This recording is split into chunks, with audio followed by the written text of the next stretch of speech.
अनुष्का की सास लीला सुबह सुबह रसोई में जोर जोर से बर्तन पटक रही थी। उसका गुस्सा बढ़ता ही जा रहा था। जितना गुस्सा बढ़ रहा था उतनी ही बर्तनों की आवाज। अनुष्का कान पर तकिया रखती हुई बोली, क्या मनीष, आपकी मम्मी तो चैन से सोने भी नहीं देती। लेकिन मनीष वहां होता तो सुनता ना। वह तो कब का ऑफिस जा चुका था। लीला ने उसे चाय, नाश्ता, टिफिन सब बनाकर दे दिया, लेकिन अनुष्का महारानी की नींद अभी तक नहीं खुली। इसी बात का गुस्सा लीला बर्तनों पर निकाल रही थी। काम निपटने के बाद अनुष्का उठी और फ्रेश होकर अपने लिए चाय बनाने लगी। चाय बनाते हुए उसने लीला से पूछा, मम्मी जी, आपके लिए भी चाय बना दूं? लीला गुस्से में बोली, मैं दोपहर में चाय नहीं पीती। हमें तो मायके से ये सिखाकर भेजा गया था कि सुबह जल्दी उठकर आंगन बुहार कर नहा धोकर जब चूल्हे चौके के पास जाना चाहिए। लेकिन आजकल तो आगे क्या ही कहूँ। घड़ी तो देखो बहू, 10:30 बज चुके हैं। मम्मी जी, आप भी कैसी बातें करती हो। 10:30 बजे क्या दोपहर हो जाती है? बस थोड़ा सिर में दर्द था, इसलिए देर से आँख खुली। लगता है घर जाना पड़ेगा। घर? घर क्यों? मम्मी जी, बताया ना कि सिर में दर्द है। वहाँ हमारे फैमिली डॉक्टर हैं, उनसे दवाई लूंगी तो ठीक हो जाएगा। सिर में दर्द के लिए फैमिली डॉक्टर? सिर के दर्द के लिए मायके जाओगी? क्या यहाँ डॉक्टर नहीं है? हम तो कितने हॉस्पिटल में घूम लिए, लेकिन हमारा कोई फैमिली डॉक्टर नहीं हुआ। रुको, मैं दर्द की दवा देती हूँ। नो मम्मी जी, अगर गलती से आपकी दी हुई दवाई का साइड इफेक्ट हो गया तो, और एक्सपायरी दवाई खा ली तो? नहीं, मैं अपनी बॉडी के साथ कोई रिस्क नहीं ले सकती। अनुष्का चाय पीने के बाद तैयार होकर अपने घर चली गई। लीला ने अपने सिर में हाथ मारते हुए कहा, हे भगवान, कैसी बहू मिली है मुझे। 2 दिन होते नहीं कि मायके चली जाती है। मनीष भी उसे कुछ नहीं कहता। मैं कुछ कहूंगी तो लोग यही कहेंगे कि 4 दिन बहू को आए हुए नहीं और सास ने जीना मुहाल कर दिया। 3 दिन बाद, बहू, कल घर में सत्यनारायण की कथा है। सुबह जल्दी उठकर नहा लेना, पूजा की तैयारी करनी है। मम्मी जी, पूजा का दिन रखने से पहले मुझसे पूछ तो लिया होता। कल मेरी भाभी मायके जा रही है, मेरी मम्मी अकेली रहेंगी, मुझे तो उनके पास जाना है। पंडित जी ने कल का ही दिन रखा है। अगर समधन जी अकेली हैं तो उन्हें यहाँ क्यों नहीं बुला लेती? ठीक है, नहीं जाती, रहने देती हूँ मम्मी को अकेले। अकेले रहने से ज्यादा बीपी ही तो बढ़ जाएगा। खैर, कोई बात नहीं, मैं पूजा में बैठूंगी। लीला परेशान होकर सोचने लगी, अरे अगर इसकी माँ को कुछ हो गया तो सब लोग मुझे ही कसूरवार ठहराएंगे कि मैंने बहू को मायके जाने से रोक लिया। अरे तुम मायके चली जाओ बहू, पूजा मैं देख लूंगी। अनुष्का अगले दिन सुबह ही मायके चली गई। लीला बहुत दुखी थी कि बहू जरा सी बातों के लिए मायके चली जाती है। ऐसे कैसे चलेगा? गर्मियों के दिन थे, पसीना सूखने का नाम नहीं ले रहा था। रसोई में जाने के नाम से ही अनुष्का की हालत खराब हो जाती थी। गर्मी से बचने के लिए वह मनीष से बोली, देखो ना मनीष, कितनी गर्मी है। गर्मी के मारे हालत खराब है। हाँ, वो तो है। वो तो है का क्या मतलब? मुझसे गर्मी में खाना नहीं बन पाता, चक्कर आने लगते हैं। सोच रही हूँ जब तक थोड़ा मौसम ठीक नहीं हो जाता तब तक मैं घर चली जाऊं। अरे अनुष्का, ये कोई 1-2 दिन की बात थोड़ी है। पूरे 5 महीने की गर्मी है, तो क्या तुम 5 महीने अपने घर रहोगी? अरे वहाँ मुझे कुछ काम नहीं करना पड़ता, भाभी सारे काम करती हैं। मैं तो खाने के बर्तन भी कमरे से नहीं उठाती, बस मजे से लेटी रहती हूँ। मुझे रेस्ट मिल जाएगा, प्लीज भेज दो ना। मैं कुछ नहीं कह सकता इस बारे में, मम्मी से बात करो, वरना मम्मी मुझे ही सुनाएंगी। अब अनुष्का मम्मी से बात कैसे करे? लीला ने बहू बेटे की बात सुन ली थी, इसलिए इस बार उसने भी सोच लिया कि इस बार कुछ भी हो जाए वह बहू को मायके नहीं जाने देगी। आखिर वह अपनी जिम्मेदारी कब समझेगी? लगता है बहू को किसी दिन बिठाकर अच्छे से समझाना पड़ेगा। उनकी बात सुनकर लीला ने खुद को शांत किया और अनुष्का को पास बिठाकर समझाया। बहू, मुझे गलत मत समझना। मैं तुम्हें तुम्हारे मायके जाने से नहीं रोक रही, लेकिन वहां इतनी जल्दी जल्दी जाने से तुम्हारी इज्जत कम हो जाएगी। तुम्हारी भाभी तुमसे उकता जाएंगी बेटा, और एक दिन सब संबंध खत्म कर लेंगी। मम्मी जी, आपको सब अपने जैसे ही लगते हैं। मेरी भाभी ऐसी नहीं है, वे बहुत अच्छी हैं। कुछ दिनों बाद अनुष्का फिर मायके पहुंच गई। अनुष्का को देखते ही उसकी भाभी शीतल की त्योरी चढ़ गई और वह बोली, दीदी, इतनी गर्मियों में भी आप चैन से नहीं बैठती, कभी इधर कभी उधर। मुझसे तो इतनी धूप में घर से बाहर भी ना निकला जाए। भाभी, आपने तो भाषण सुना दिए, लस्सी पानी कुछ नहीं। आज दही जमा नहीं है और दूध शाम को आएगा। अनुष्का को आज अपनी खातिरदारी होते न देख बड़ा अजीब सा लगा। शाम होने को थी, शीतल अभी कमरे से बाहर नहीं आई। अनुष्का अपनी माँ दयावंती से बोली, माँ, भाभी कुछ बदली सी नजर आ रही हैं। कुछ बात हुई है क्या? अरे कुछ नहीं, पूरा दिन काम करके थक जाती है बेचारी। सोच रही हूँ कि घर में कोई काम वाली लगा लूं। मम्मी, आप काम वाली रखोगी? फिर भाभी पूरे दिन क्या करेंगी? पूरे दिन पलंग ही तोड़ेंगी। उनसे जितना काम कराओगी उतना ही ठीक रहेगा। कम से कम आपको आराम तो मिलेगा। अरे बहुत से काम हैं उसके, और तुम आ जाती हो तो और भी कई सारे काम बढ़ जाते हैं। भला तुम्हें वह क्या कुछ करने देती है? तुम्हें जूठे बर्तन भी नहीं उठाने देती। वो बहू है इस घर की, अगर वह नहीं करेंगी तो और कौन करेगा?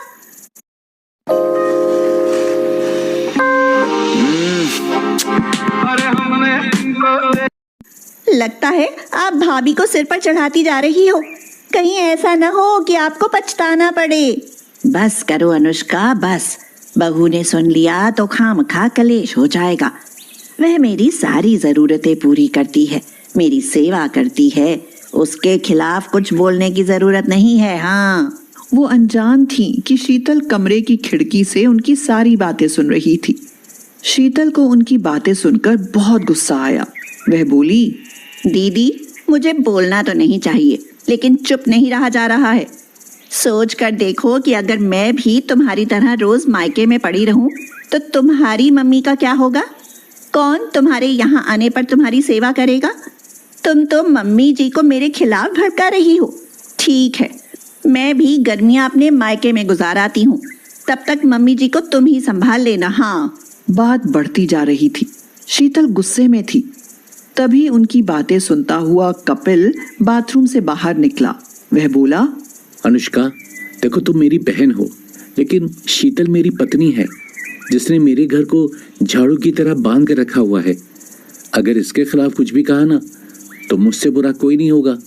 जो बातें तुम मम्मी से कह रही थी, अगर वही बातें कोई तुम्हारी सास से कहे तो क्या होगा? 2 दिन में अकल ठिकाने आ जाएगी। यहाँ जहर घोलने की जरूरत नहीं है। अच्छा होगा कि तुम यहाँ से चली जाओ और जाकर अपना घर देखो। ये सारी बातें सुनकर अनुष्का की आंखें भर आईं। बुरा तो जरूर लगा, लेकिन उन्होंने जो भी कहा वह बिल्कुल सही था। आज उसने खुद को एक बहू के नजरिए से देखा तो खुद में बहुत सारी कमियां पाई। मम्मी, भैया, भाभी, मुझसे बहुत बड़ी गलती हुई कि मैं अपने ससुराल वालों को नहीं समझ पाई। मैं उस घर की लक्ष्मी हूँ। उस घर को मेरी जरूरत है। मैं जाती हूँ और फिर नहीं आऊंगी मायके कभी। बेटी, तुम्हारा जब मन करे आना। ये घर तुम्हारा भी है, लेकिन आना समय पर, क्योंकि बिना बुलाए तो दुश्मन के घर भी नहीं जाना चाहिए। मैं समझ गई हूँ माँ, अब मैं अपने घर जाती हूँ। और उसके बाद अनुष्का ने मायके का मोह त्याग कर ससुराल की सारी जिम्मेदारी संभाल ली। देविका के माँ बाप नहीं थे। उसको उसके मामी मामा ने पाला था। जब पहली बार उसका रिश्ता आया तो उन्होंने बिना जांच पड़ताल के शादी पक्की कर दी, क्योंकि गरीबी के कारण अब वो देविका का बोझ और नहीं उठा सकते थे। देविका की शादी को अभी 6 महीने ही हुए थे कि उसका पति चल बसा। उसकी मौत के बाद ही पता चला कि उसके पति को कैंसर था, और ये बात सब जानते थे सिवाय देविका के। बस उसकी सास भानुमति की इच्छा थी कि उसका बेटा दुनिया से जाने से पहले अपनी निशानी छोड़ जाए। लेकिन ऐसा नहीं हुआ। भानुमति बोली, सोचा था बेटा नहीं रहेगा तो कम से कम उसका नाम तो चलता रहेगा, लेकिन मुझे क्या पता था कि तुम्हारी कोख बंजर निकलेगी। निकल जाओ इस घर से। माँ जी, आपके बेटे को कैंसर था, ये बात आपने छिपाकर मेरा जीवन बर्बाद कर दिया। आपके बेटे के जीवन की लौ बुझने वाली थी, लेकिन आप अपने बेटे के नाम का चिराग जलाना चाहती थी। इसमें मेरी नहीं, आप सबकी गलती थी। आपका बेटा तो चला गया, लेकिन मैं कहाँ जाऊं? मैं कहीं नहीं जाऊंगी, यहीं रहूंगी। इस घर पर मेरा पूरा अधिकार है। अरे वाह, तुम तो कानून भी जानती हो।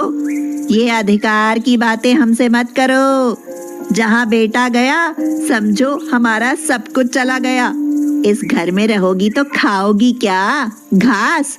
मेरे घर से तुम्हें कुछ नहीं मिलेगा। हाँ। देविका अपने भाग्य को कोसते हुए रोने लगी। कहाँ जाऊंगी, क्या खाऊंगी? उसके सामने बहुत से सवाल खड़े थे। देविका रसोई में खाना लेने गई तो भानुमति ने पूरी सब्जी बनाई हुई थी।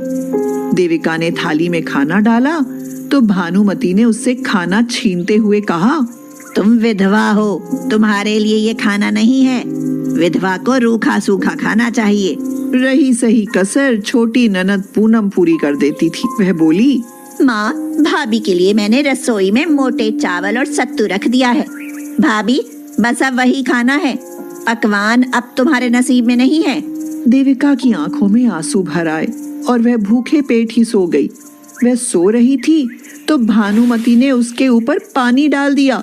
देविका ने घबराकर पूछा, अरे ये क्या कर दिया माँ जी आपने? मेरे सारे कपड़े और बिस्तर गीला कर दिया। तुम्हें शर्म आनी चाहिए बहू। तुम्हें बिस्तर पर नहीं बल्कि जमीन पर सोना चाहिए। ये सारे सुख अब तुम्हारे लिए नहीं है। माँ जी, एक तो आपने पहले ही मेरा जीवन बर्बाद कर दिया, कम से कम और जुल्म मत करो। अब बर्दाश्त नहीं होता। ना मैं खा सकती हूँ, ना सो सकती हूँ, तो और कहाँ जाऊँ मैं? जो नियम हैं वो तो सब निभाते हैं और तुम्हें भी निभाने ही पड़ेंगे। हाँ। देविका बहुत दुखी थी। अब ऐसे गुजारा नहीं होने वाला था। इसी तरह 1 साल बीत गया। देविका सूख कर कांटा हो गई। मामी और मामा के यहाँ जाने का रास्ता भी बंद हो गया। कई दिनों से उसकी तबीयत भी खराब थी।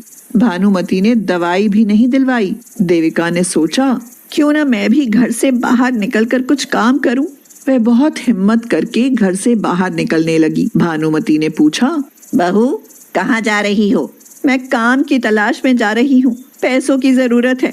सूती साड़ियाँ फट गई हैं। दवाई के लिए भी पैसे नहीं है। सर्दियाँ भी आ रही हैं, मेरे पास स्वेटर भी नहीं है। साफ साफ क्यों नहीं कहती कि हम तुम्हारे लिए कुछ भी नहीं करते? अरे, बाहर की हवा लग गई है। साफ साफ क्यों नहीं कहती कि घर की 4 दीवारी रास नहीं आ रही? जहाँ जाना है जाओ, लेकिन ध्यान रखना, एक बार इस घर से बाहर निकली तो इस घर के दरवाजे तुम्हारे लिए हमेशा के लिए बंद हो जाएंगे, बताए देती हूँ। ऐसी जिंदगी से तो मौत भी अच्छी। और आप क्या मेरे लिए दरवाजे बंद करेंगे? मैं खुद ही आपके दरवाजे बंद करके जा रही हूँ। ये कहकर देविका वह घर हमेशा के लिए छोड़कर चली गई। कमजोरी के कारण ज्यादा चलने में दिक्कत हो रही थी। न जाने कितने दिनों से सत्तू पीकर समय काट रही थी वो। थक हार कर वह एक पेड़ के नीचे बैठ गई। शाम हो चली थी और सोचने लगी, शायद अब ऐसे ही जिंदगी की शुरुआत करनी पड़ेगी। पहले कुछ खा लूं, बहुत भूख लगी है। कहीं दूर दूर तक भी खाने के लिए कुछ दिखाई नहीं दिया। वहां पेड़ के आसपास हरी हरी घास उगी थी। देविका भूख से बेचैन हो गई और वह रोते रोते घास तोड़कर खाने लगी और कहने लगी, हे परमात्मा, ऐसे कौन से गुनाह किए थे मैंने जो मुझे घास खानी पड़ रही है। तभी वहां उसे घास खाते देख लोगों ने उसे पागल समझा और उसे भीख देकर चले गए। रात तो जैसे तैसे कट गई। अगले दिन वह काम की तलाश में निकली। उसने देखा कि एक खेत में कुछ औरतें काम कर रही हैं। उसने वहां पर खड़े हुए जमींदार से पूछा, क्या मुझे भी यहाँ कुछ काम मिलेगा? तो मालिक ने कहा, अरे हाँ, क्यों नहीं, यहाँ तो काम करने के लिए बहुत लोगों की जरूरत है। धान रोपा जा रहा है, तुम अभी से लग जाओ। देविका बहुत खुश हुई और काम पर लग गई। शाम को जब उसे 100 रुपए दिहाड़ी मिली तो वह बहुत खुश हुई, लेकिन अभी 100 रुपए में वह क्या कर लेती। छुट्टी होते ही उसने जमींदार से पूछा, भाई साहब, मेरे पास कोई रहने का ठिकाना नहीं है। क्या कुछ समय के लिए सिर छिपाने के लिए कोई आसरा मिल सकता है? बहुत तकलीफ में मालूम होती हो। खैर, वहाँ खेत के उधर ट्यूबवेल है, उसके पास एक छोटा सा कमरा है, तुम वहाँ रह सकती हो। लेकिन हाँ, सिर्फ कुछ दिन, उसके बाद अपने रहने का इंतजाम कर लेना, क्योंकि यहाँ नील गाय का खतरा हमेशा बना रहता है। देविका खुश होकर बोली, आपका बहुत बहुत धन्यवाद। देविका ने उसी छोटे से कमरे में रहना शुरू कर दिया। उसने ईंट रखकर मिट्टी का चूल्हा बनाया और फूटे हुए घड़े को बर्तन बनाया। 100 रुपए में नमक, मिर्च, आटा और छुटपुट सामान खरीद लाई। वह मन में सोचने लगी, ऐसे रोज 100 रुपए तो रोज खाने में ही खर्च हो जाएंगे, तो सर्दी के लिए स्वेटर और कंबल कहाँ से खरीदूंगी? नहीं नहीं, मुझे पैसे बचाने होंगे, लेकिन भूखी रहूंगी तो काम कैसे करूंगी? देविका की नजर वहां पर घास चरते हुए मवेशियों पर गई। उसके मन में ख्याल आया, जब घास खाकर जानवर जिंदा और स्वस्थ रह सकते हैं तो इंसान क्यों नहीं? मैंने भी तो उस दिन ज्यादा भूख लगने पर घास खाई थी, क्यों ना मैं भी घास खाकर काम चला लूं? नहीं, घास तो जानवर खाते हैं, मैं घास की रोटी बनाकर देखती हूँ। देविका ने खेत से हरी ताजी मुलायम घास काटी और उसे उबालकर और पत्थर पर पीसकर एक मिश्रण तैयार किया, जिसमें नमक मिर्च डालकर उसने अपने लिए रोटियां बनाई। उसने रोटी खाकर देखी तो वह चौंक गई। उसे विश्वास ही नहीं हुआ कि घास की रोटी भी इतनी स्वादिष्ट बन सकती है। अगले दिन वह घास की रोटी बनाकर खेत पर ले गई और अपने साथ काम करने वाली औरतों को खिलाई। पहले तो सबने नाक मुंह चढ़ाए, पर खाने के बाद वो तारीफ करते नहीं थकी। वे बोली, हमें तो लग रहा था कि तुम झूठ बोल रही हो कि घास की रोटी बनाकर लाई हो। इतनी स्वादिष्ट रोटी घास की हो ही नहीं सकती। नहीं दीदी, मैं झूठ नहीं कह रही, ये सचमुच घास की रोटी है, भगवान की कसम। अरे वाह, इतने गजब का हुनर तुम्हें आया कहाँ से? इससे अच्छा तो तुम घास की रोटी बनाकर बेचना शुरू कर दो, सच तुम्हारा नाम हो जाएगा। हाँ। ये सुनकर देविका के अंदर एक ऊर्जा सी आई। वह कुछ काम करे, उसके पास इतने पैसे नहीं थे, लेकिन अब उसने सिर्फ घास की रोटी खानी शुरू कर दी थी। इसीलिए उसने मिर्च, मसाले और बर्तनों लायक पैसे जोड़ लिए थे। पहले दिन जब उसने घास की रोटी बनाई तो खेत पर लगे सब मजदूरों को रोटी खाने के लिए बुलाया। सभी मजदूरों ने हिचकिचाते हुए रोटी खाई, मगर जब खाई तो उंगलियां चाटते ही रह गए। एक औरत बोली, वाह बहना, तुमने तो बहुत अच्छा रोजगार जोड़ा है। इसका नाम सुनकर ही लोग खिंचे चले आएंगे। घास की रोटी तो खा ली, अब ये तो बता दो कि कितने की है तुम्हारी घास की रोटी? केवल 5 रुपए की। बस थोड़ा सा काम चल निकला तो साथ में रायता और सलाद भी रखना शुरू कर दूं। तभी वहां जमींदार आया और बोला, चलेगा, और बहुत अच्छा चलेगा भाई। कोशिश करने वालों की कभी हार नहीं होती। मैं लोगों तक तुम्हारी घास की रोटी की खबर फैलाऊंगा। देविका की घास की रोटी खूब मशहूर हो गई और जब लोगों को ये पता चला कि इसे खाने से बीपी और शुगर जैसी बीमारियां ठीक हो जाती हैं, तो वहां तो लोगों की भीड़ लगने लगी।